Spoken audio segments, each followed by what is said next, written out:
نبی پاک صلی اللہ علیہ وسلم نے اللہ سے فاقہ مانگ کے لیا، یا اللہ ایک وقت روٹی دے، ایک وقت کا فاقہ دے، مانگ کے لیا نبی پاک مانگ کے۔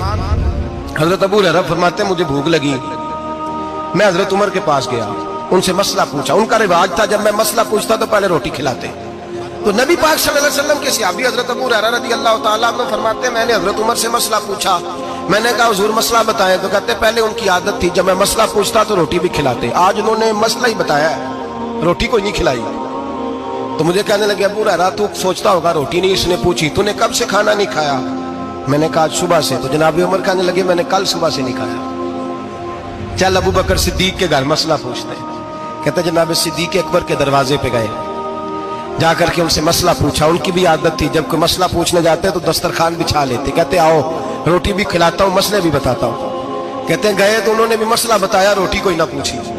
تو کہنے لگے عمر ابو ہریرہ تم لوگوں نے کل پرسوں سے نہیں نہ کھایا ہوگا۔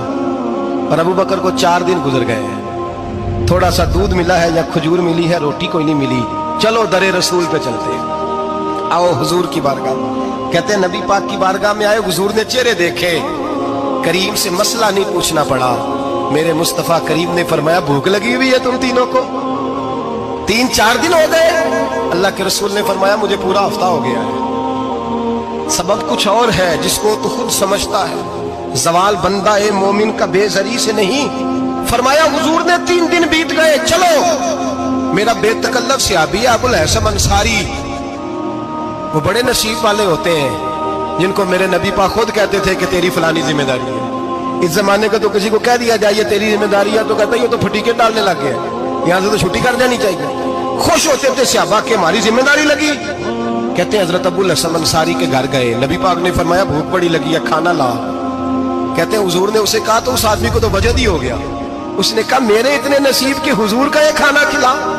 آؤ دیکھو دنیا والوں، آج جو سب سے زیادہ عزت والا ہے وہ میرا مہمان بنا ہوا ہے۔ فرماتے ہیں وہ دوڑے گئے، بکری اٹھائی ذبح کی، بیوی کو کہنے لگے روٹی تیار کر، ادھر کھجوریں توڑی، انگور توڑے، کہنے لگے حضور آپ جب تک تناول کریں تب تک کھانا پک جاتا ہے۔ حضرت عمر کہتے ہیں روٹی پک کے آئی، بڑا پیارا گوشت، بڑا اچھا سالن، بڑا خوبصورت خلوص والا کھانا۔ فرماتے ہیں میں نے بڑا ہی کھایا۔ نبی پاک نے نہ ایک روٹی لی اور چھوٹی چپاتی، تھوڑا تھوڑا سالن کونوں سے، اور جب نبی پاک نے کھا لیا تو حضور کی آنکھوں میں آنسو آئے۔ حضرت عمر کہنے لگے حضور روئے کیوں؟ نبی پاک نے فرمایا سوچتا ہوں 7 دن کے فاقے کے بعد کھایا ہے، پر ڈرتا ہوں رب اس کا حساب پوچھے گا تو جواب کیسے دینا ہے، اس کا حساب بھی تو دینا ہے نا جو کھایا ہے۔ تو حضرت عمر فاروق کے ہاتھ میں کچھ چیز تھی، زور سے زمین پہ ماری، کہا محبوبہ 7 دن کے بعد بھی روٹی کھائے تو حساب دینا ہے؟ نبی پاک فرمانے لگے عمر وہ مالک ہے نا، تو جب دیتا ہے تو حساب نہیں لے سکتا، حساب تو دینا ہے، حساب تو دینا ہے، تیاری رکھو۔ صحابہ کرام فرماتے ہیں ہم نے ارادہ کیا کہ آج کے بعد ہم پھر فاقے کریں گے، کم کھائیں گے، اس لیے کہ حساب دینا ہے۔ میرے بھائی وہ فاقہ کشی کرتے تھے، ڈرتے تھے۔ یہاں تو لوگ کھا کے بیمار ہیں، کھاتے جا رہے ہیں، سوتے جا رہے ہیں، کھاتے جا رہے ہیں، سوتے جا رہے ہیں۔